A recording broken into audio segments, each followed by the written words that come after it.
I think the winner tonight, no doubt about it, was Halliburton, Booz Allen, and Raytheon, right? So the surveillance state and the military-industrial complex. Because all this was to be afraid of stuff that you don't need to be afraid of. None of it.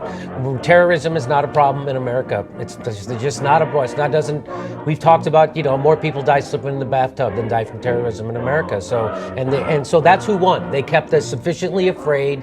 And the people who actually do have grievances with this economy, they are totally left out of this discussion.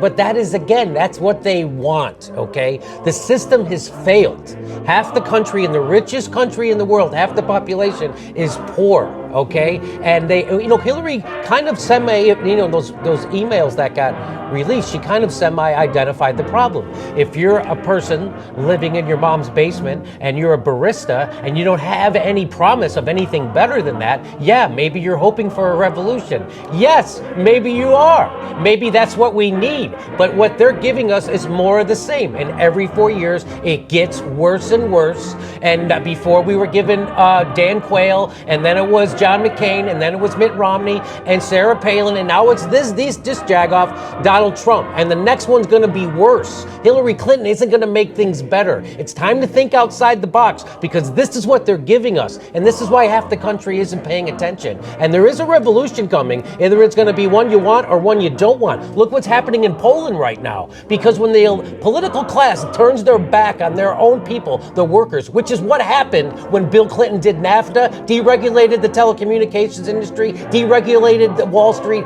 When that happens, right-wingers and fascism starts to take over, which is what you're seeing happen right now. And there is absolutely no answer from the left. None.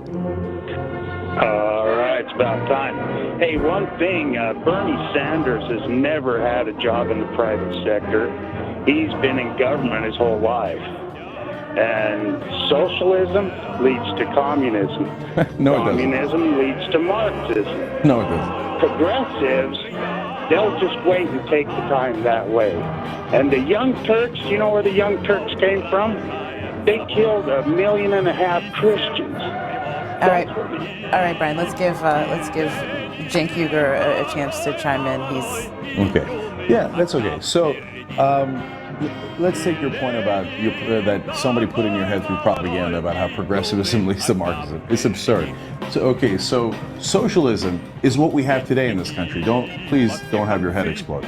So what socialism means is the government does some things and the private industry does some things, right? So private industry does Coca-Cola, Nike, makes your shoes. Government does other things like your police department, your fire department, your military. So you like the military? What a socialist you are.